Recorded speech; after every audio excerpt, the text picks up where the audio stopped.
주 예수 그리스도는 우리의 구세주이십니다. 이제 태풍의 예언권에 이제 본격적으로 들어가는 것 같습니다. 오늘 새벽에도 비바람이 치는 가운데 나온 우리 성도님 축복합니다. 담임 목사님께서는 우리 친가 중에 장례와 또 고 조용기 목사님 장례식이 있으셔서 제주 지방 회장님과 함께 오늘 올라갔다가 내일 오후에 내려오시면 내일 어떻게 상황이 될지 모르겠으나 아마 내일 못 오시면 토요일 날 아마 오전에 내려오실 것 같습니다. 위에서 기도해 주시기 바랍니다.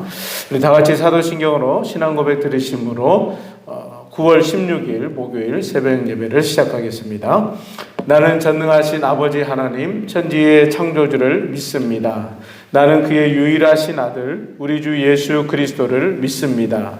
그는 성령으로 잉태되어 동정녀 마리아에게서 나시고 본디오 빌라도에게 고난을 받아 십자가에 못 박혀 죽으시고 장사된 지 사흘 만에 죽은 자 가운데서 다시 살아나셨으며 하늘에 오르시어 전능하신 아버지 하나님 우편에 앉아 계시다가 거기로부터 살아있는 자와 죽은 자를 심판하러 오십니다. 나는 성령을 믿으며 거룩한 공교회와 성도의 교제와 죄를 용서받는 것과 몸의 부활과 영생을 믿습니다. 아멘. 찬송가 540장입니다.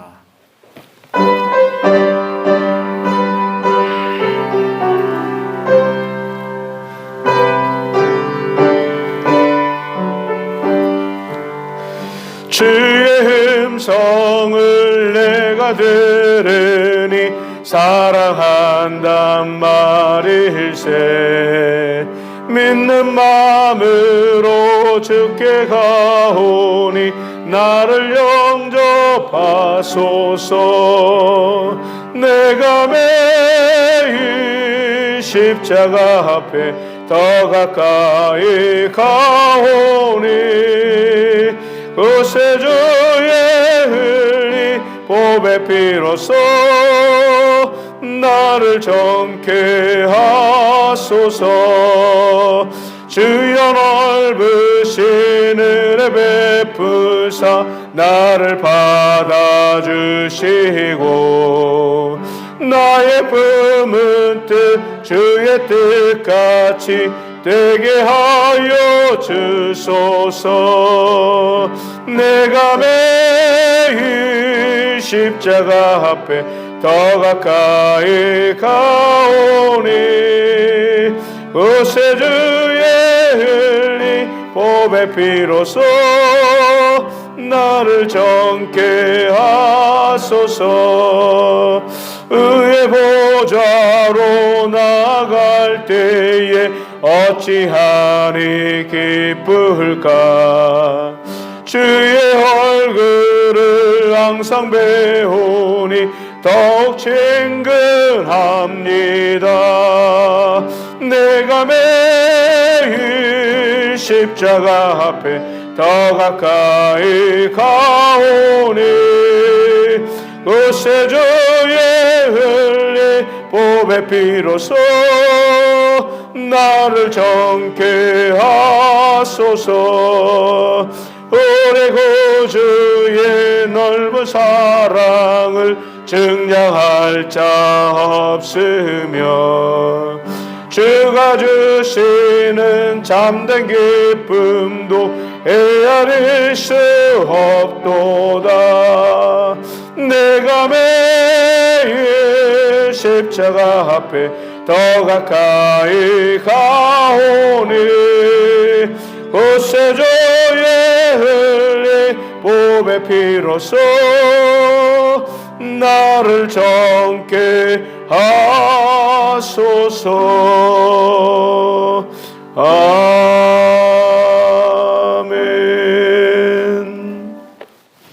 오늘 새벽에 같이 보실 말씀은 에스라 10장 1절에서 17절 말씀까지 보도록 하겠습니다. 에스라 10장 1절에서 17절 말씀까지 한 절씩 교독하겠습니다. 에스라가 하나님의 성전 앞에 엎드려 울며 기도하여 죄를 자복할 때에 많은 백성이 크게 통곡하며 이스라엘 중에서 백성의 남녀와 어린 아이의 큰 무리가 그 앞에 모인지라.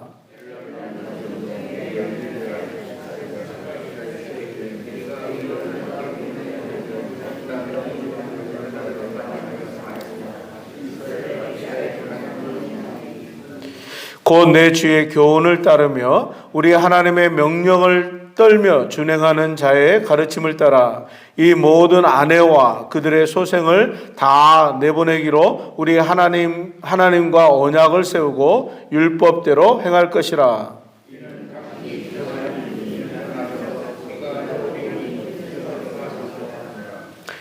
이에 에스라가 일어나 제사장들과 레위 사람들과 온 이스라엘이 말대로 행하기를 맹세하게 하매 무리가 맹세하는지라.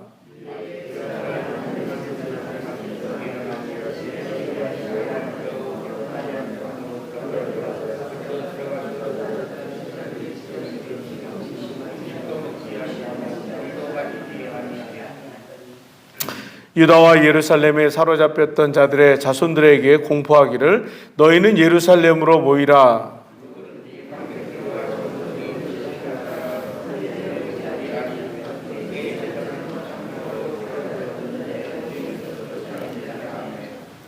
유다와 베냐민 모든 사람들이 3일 내에 예루살렘에 모이니 때는 9째 달 20일이라. 무리가 하나님의 성전 앞 광장에 앉아서 이 일과 큰 비 때문에 떨고 있더니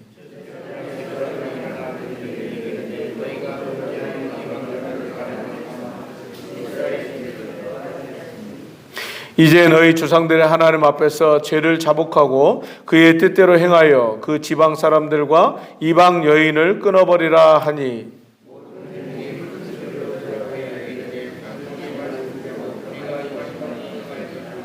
그러나 백성이 많고 또 비가 내리는 때니 능히 밖에 서지 못할 것이요 우리가 이 일로 크게 범죄하였은즉 하루 이틀에 할 일이 아니오니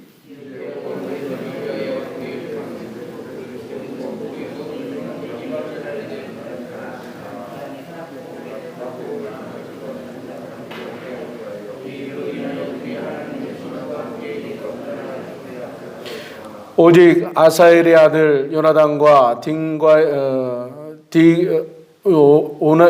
요나단과 디가의 아들 야시야가 일어나 그 일을 반대하고 무슬람과 레위 사람 삽부대가 그들을 돕더라.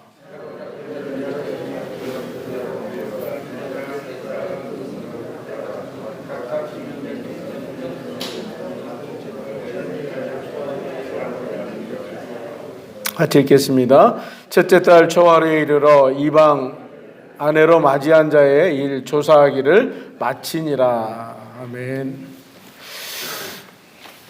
어제 말씀에 이어서 계속해서 에스라가 이스라엘 백성들과 함께 지금 신앙 개혁에 대한 일들을 계속 진행하고 있습니다.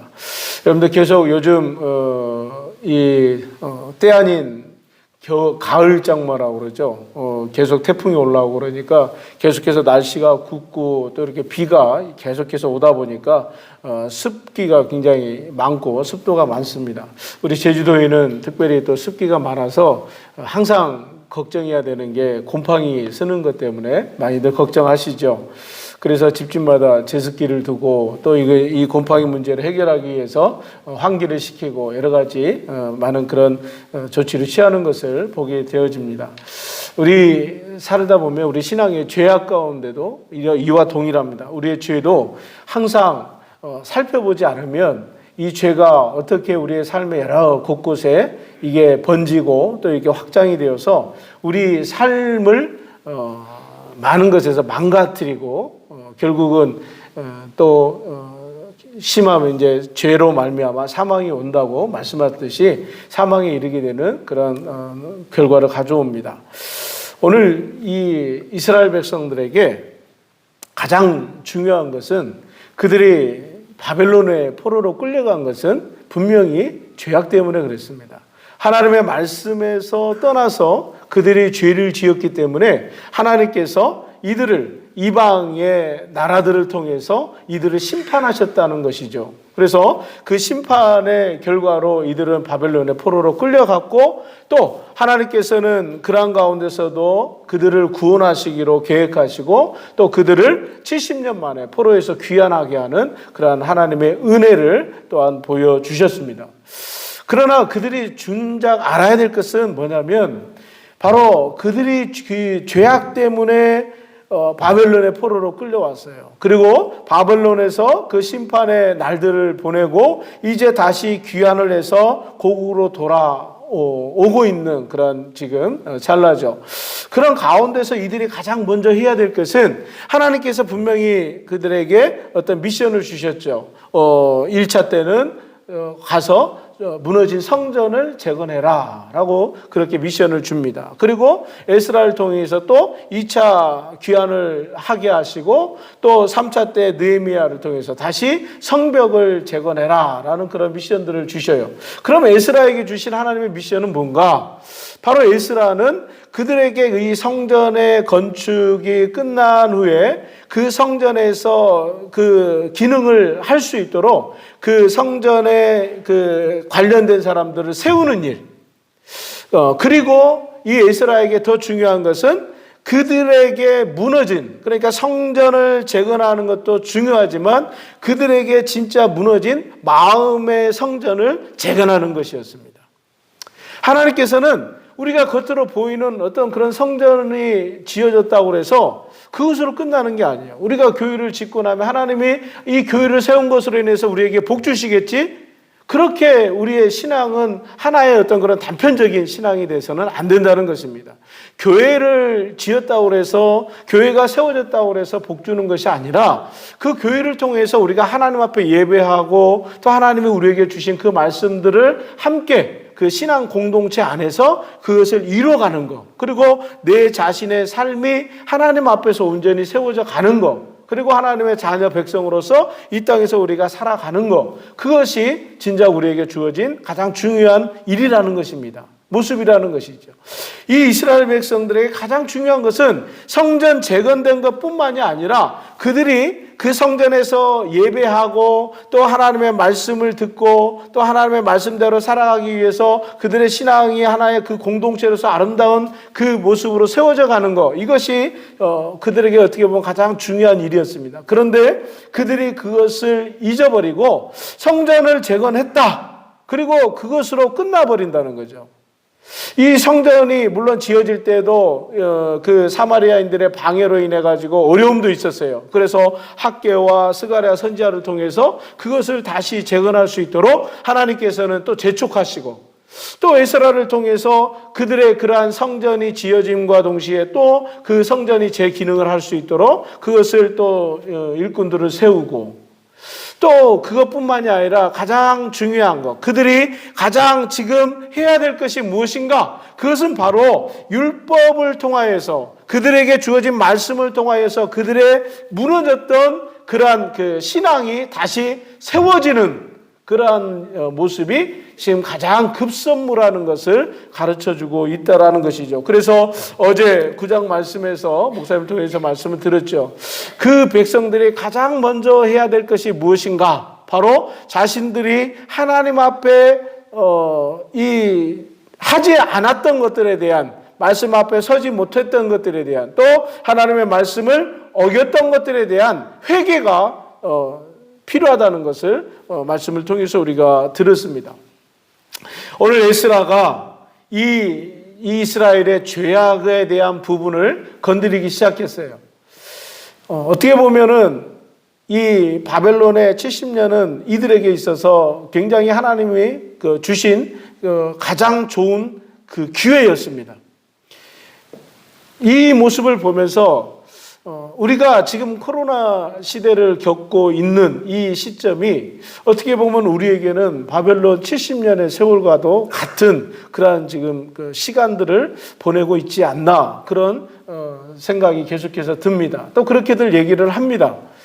하나님께서 우리에게 이러한 시련과 어려움을 통해서 우리에게 주시는 이유는 하나님께서 분명히 우리를 다시 한번 하나님의 자녀로서 또 이 땅의 그리스도인으로서 우리의 삶이 다시 제자리를 찾기를 원하시는 거예요. 하나님께서 다시 말씀 안에 거하게 하시고 그 말씀으로 살아갈 수 있도록 또 하나님의 자녀답게 다시 그 제자리로 돌아올 수 있도록 하나님께서는 그렇게 우리를 이런 고난들을 통해서 우리를 다시 부르고 계시다는 것을 우리는 분명히 알아야 된다는 것을 여러분들 믿으시기를 바랍니다. 오늘 하나님 앞에 우리가 이 시대를 보내면서 나는 잘못한 게 없는데 우리 가족은 그렇게 하나님 앞에 충성되게 잘 세워져 가고 있는데 우리 교회는 나름대로 열심히 기도하고 전도하고 또 그렇게 열심히 또 신앙생활을 하고 있는데 하나님이 왜 이런 어려움을 주시는가? 아니요. 하나님께서는 내가 잘못하지 않았더라도 우리 가정이 잘못하지 않았을지라도 우리 교회가 잘못하지 않았을지라도 우리 이 나라가 잘못하지 않았을지라도 하나님께서는 열방 가운데 하나님은 하나의 이 모든 세계가 하나님께 속해 있다라는 거예요.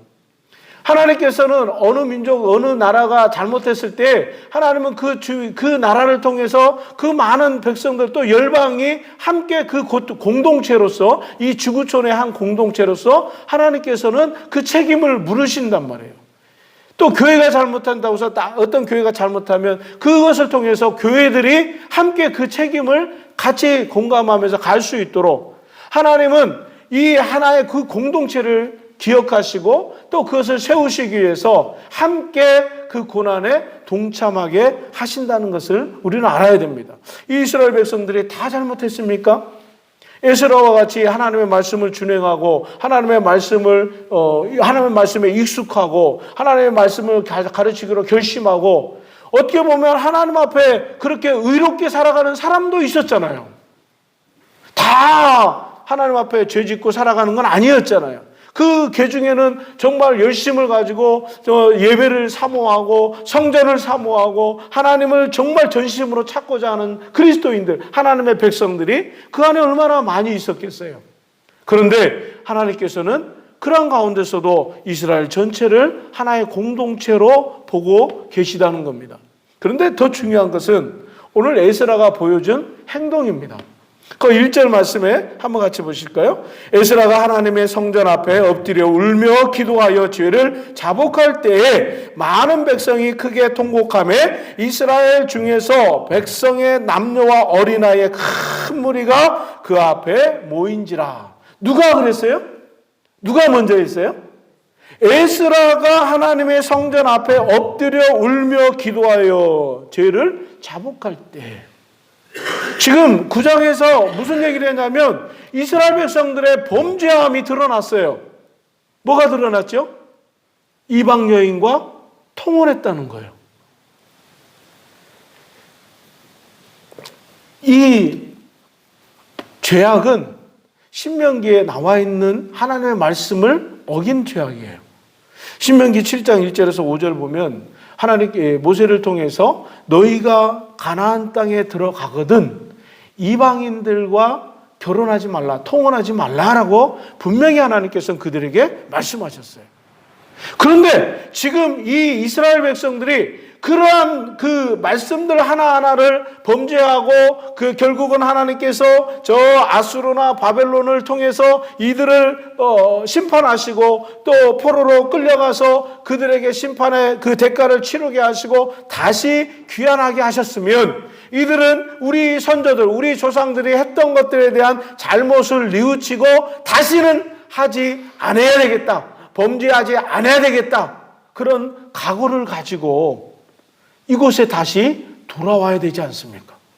귀환을 허락하셨을 때는 마치 나라를 잃어버렸다가 나라를 되찾은 것 같은 그 광복의 기쁨을 누렸을 때 하나님 앞에 우리는 어떻게 해야 됐을까요? 일제 치하에서 35년 동안에 나라를 빼앗기고 주권을 빼앗기고 정말로 그 고통과 그 힘든 세월들을 보냈단 말이에요. 그러면 하나님께서 광복을 허락하셨어요. 그러면 어떻게 해야 될까요?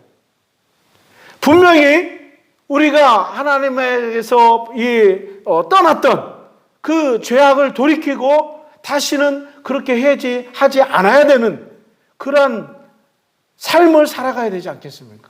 이 이스라엘 백성도 마찬가지지 않습니까? 그러니까 이들이 회개하고 정말 이 돌아와서는 다시는 하나님 앞에 제사를 지내지 아니하고 또 우상을 숭배하고 또 이방 여인과 통혼하고 이러한 것들에 대해서 하지 않아야 되겠다라는 그러한 결심을 가지고 돌이켜야 되지 않습니까?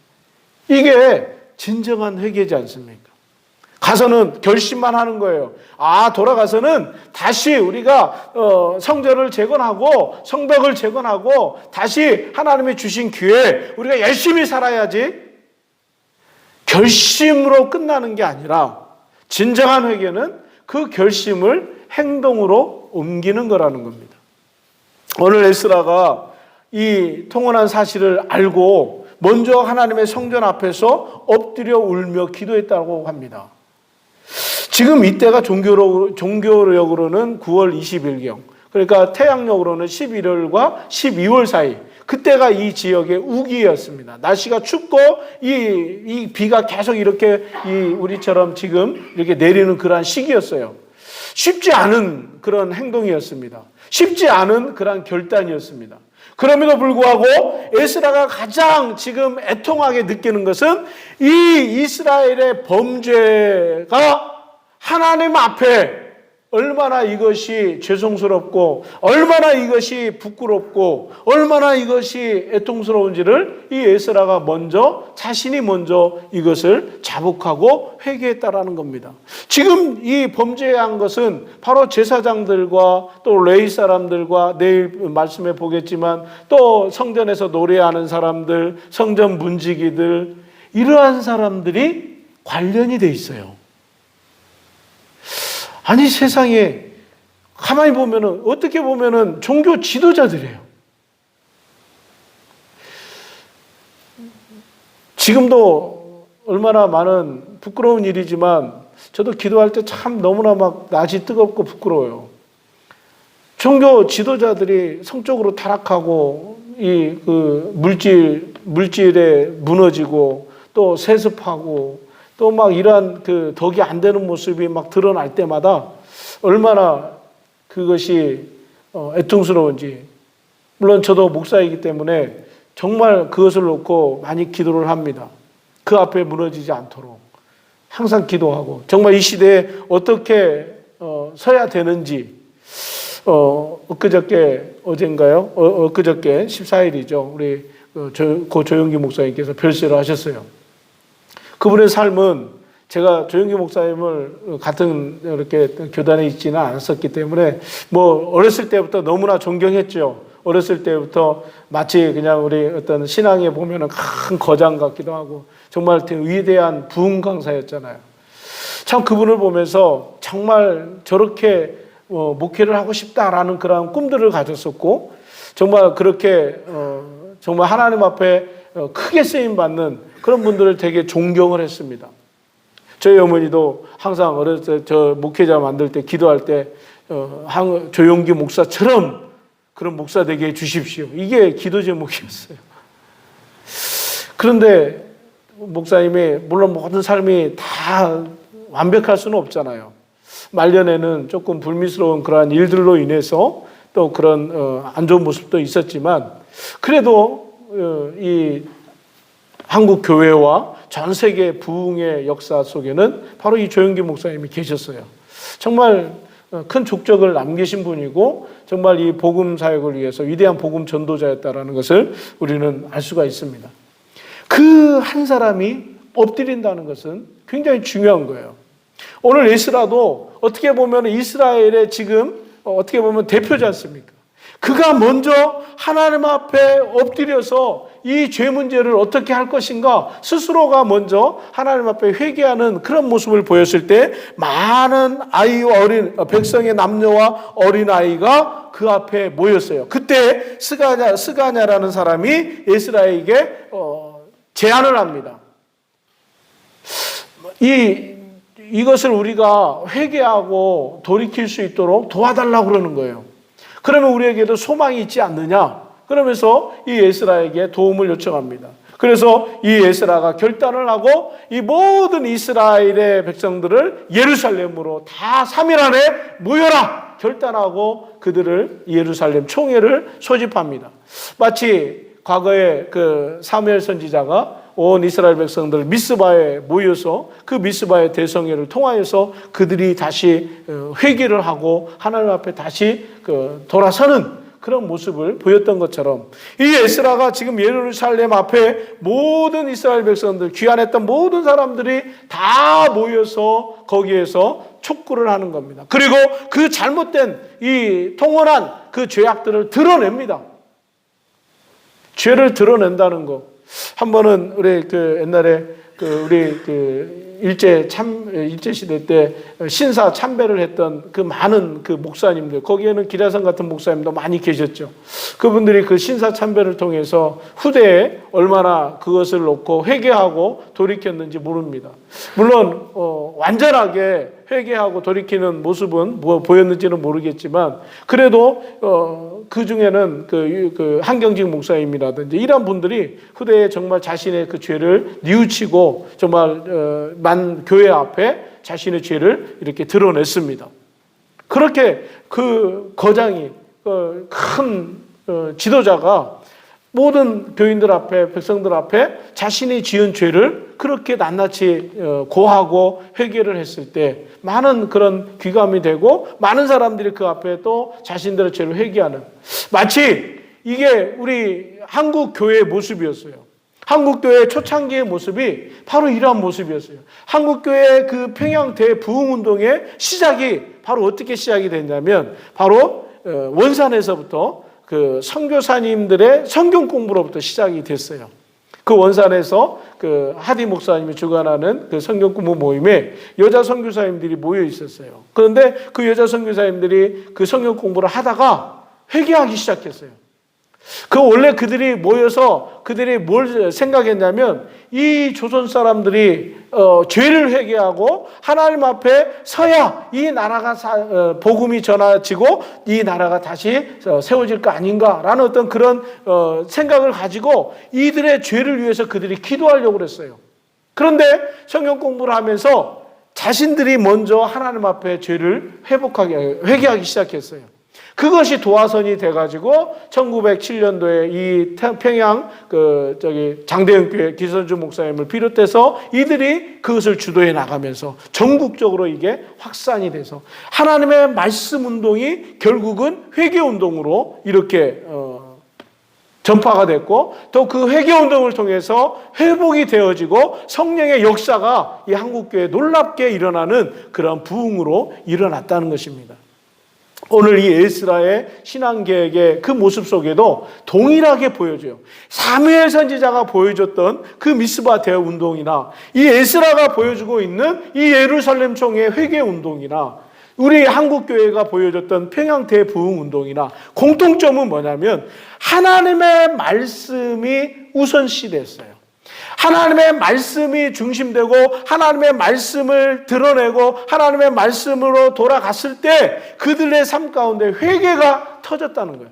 회개라는 것은 뭐냐면 내가 말씀을 통하여서 내 죄를 깨닫게 하는, 내가 말씀을 봄을 통해서 내 죄가 무엇인가가 드러나는 거예요. 죄는 내 감정으로 이거 내가 잘못했구나 어떤 그런 것에 대한 감정 처리가 아니라 하나님의 말씀을 비추어 봤을 때 하나님의 말씀에서 벗어났던 것들, 이것이 내 삶에서 드러나는 거예요. 그러한 죄악들을 보게 되는 거예요. 그랬을 때 그 회개가 터지고 또 그것을 통해서 하나님께서 그러한 가운데 성령의 역사를 부어주시고 또 우리가 회복되어지는 그런 놀라운 은혜를 주신다는 것을 이렇게 보여주고 있다는 것입니다. 오늘 우리에게도 분명히 우리에게도 가르쳐주고 있는 말씀의 메시지는 바로 여기에 있습니다. 오늘 우리 이 시대에 이 이방 이스라엘 백성들이 하나님의 말씀을 어기고 그들이 포로로 끌려갔다가 다시 귀환을 했지만 여전히 그 귀환을 하는 가운데서도 그들의 삶은 여전히 하나님의 말씀에서 떠난, 그것도 제사장들과 레위 사람들과 그 성전 문지기들과 노래하는 자들, 이러한 사람들의 죄악들이 그렇게 드러나고 있다는 것입니다. 그랬을 때 이 에스라가 가슴을 찢고 마음을 찢고 옷을 찢고 또 하나님 앞에 그렇게 통해 자복했던 그러한 모습이 온 백성들에게 이 회개로 퍼지는 것을 보여주고 있다는, 진정한 개혁은 바로 나 자신으로부터 시작이 되어지고, 더 본질적으로 말씀을 드린다면 하나님의 말씀에 우리가 온전히 섰을 때 우리의 죄를 발견하게 되어지고, 또 그것을 회개하고 또 그것을 돌이키는 겁니다. 이 백성들이 이 이방인과 통혼하고 회개했을 때 어떻게 했습니까? 그들의 그 이방 여인들과 자녀들을 다 돌려보냈어요. 그러니까 그것으로 끝내는 게 아니라, 회개했다고 해서 기도로 끝내는 게 아니라 그것을 실천으로 옮겨서 하나님 앞에 정결한 삶으로 돌이키는, 세워지는 그러한 자리에까지 그들이 갔다라는 것을 보여주고 있다라는 것입니다. 오늘 분명히 우리에게 주는 메시지는 엎드리면 소망이 있습니다. 할렐루야. 하나님 앞에 엎드리고 하나님의 말씀 앞에 우리가 온전히 그 내 자신을 돌아보고 그 말씀 앞에 우리가 선다면, 분명히 우리가 이 시대에, 분명히 우리가 이 내 죄뿐만이 아니라 우리 신앙인들이, 또 우리 교회가, 또 이 민족이, 열방이 하나님 앞에 지은 그 죄악들을 우리가 회개하고 하나님 앞에 돌이켰을 때 하나님은 분명히 이 코로나를 종식시켜 줄 줄로 믿습니다. 하나님 앞에 우리가 이러한 시대 속에서 정말 우리가 다시 한번 우리 스스로를 돌아보고 겸비해서 다시 하나님 앞에 우리가 온전히 세워지고 결단할 수 있는 저와 여러분의 삶이 다 되시기를 주님의 이름으로 축원합니다. 하나님 아버지, 오늘도 에스라의 신앙개혁을 통하여서 우리에게 분명히 말씀하고 있습니다. 정말 아픈 우리의 죄악의 모습들입니다.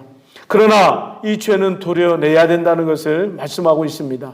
아프지만 하나님 앞에 이 죄를 도려내고 정말 하나님 앞에 다시 한번 싸매주는 그 회복을 통하여서 주님 앞에 온전한 모습으로 다시 설 수 있는 건강한 우리 그리스도인들이 될 수 있도록 역사하여 주시옵소서. 오늘도 아버지 하나님, 이렇게 코로나 시대에 여러 가지 많은 우리의 그 삶들이 위협받고 있고, 또 많은 우리의 삶의 모습들이 어려움을 당하고 있지만, 하나님 이러한 가운데서도 저희들이 온전히 하나님 앞에 정결하게 설 수 있는 우리의 모습이 될 수 있도록 도와주시고, 오늘도 이 말씀을 우리 가슴에 새겨서 오늘도 우리의 자신의 드러난 죄악들이 무엇인지, 우리 가정과 우리 교회와 이 나라와 민족과 사회가 지은 죄악들이 무엇인지를 주님 앞에 깨닫고 우리의 무너진 마음의 성전을 다시 건축하고 회복하는 놀라운 역사가 있게 하여 주시옵소서. 우리의 잃어버린 거룩성을 다시 회복하게 하여 주시옵소서. 그리고 하나님, 이 태풍이 올라오는 가운데 있습니다. 하나님 지켜주시옵소서. 정말 아버지 하나님, 많은 농민들이 힘들어하고 또 이 앞에 기도하고 있습니다. 하나님 온전히 순적하게 무사히 지나갈 수 있도록 도와주시고 피해 없도록 하나님 인도하여 주시옵소서. 예수님의 이름으로 기도드립니다. 아멘. 하늘에 계신 우리 아버지, 아버지의 이름을 거룩하게 하시며 아버지의 나라가 오게 하시며 아버지의 뜻이 하늘에서와 같이 땅에서도 이루어지게 하소서. 오늘 우리에게 일용할 양식을 주시고 우리가 우리에게 잘못한 사람을 용서하여 준 것 같이 우리 죄를 용서하여 주시고 우리를 시험에 빠지지 않게 하시고 악에서 구하소서. 나라와 권능과 영광이 영원히 아버지의 것입니다. 아멘. 지금 태풍이 이제 여건에 들어갔는데 피해 없이 지나갈 수 있도록 여러분들 기도해 주시고, 혹시 내일 새벽에 태풍이 와서 모이기 힘들게 되면 제가 영상으로 이렇게 찍어서 올리도록 하겠습니다. 여러분들 문자 봐서 만약에 상황이 악화되면은 나오지 마시고 여러분들 집에서 영상으로 이렇게 새벽 예배를 대처할 수 있기를 바랍니다. 우리 다 같이 오늘 말씀 기억하면서 주여 삼창에 기도하겠습니다. 주여, 주여, 주여. 아버지 하나님 감사합니다. 오늘 이 아침에도 정말 주님 앞에 아버지 말씀을 통하여서 우리 자신을 돌아보며 우리 안에 아버지 하나님 많은 죄와 허물들이 아버지 하나님 있음을 주님 앞에 고백합니다. 오늘도 아버지 하나님 주님 앞에 온전한 회개와 또 아버지 결단하며 주님 앞에 돌이키는 우리의 삶이 될 수 있도록 도와주시옵소서.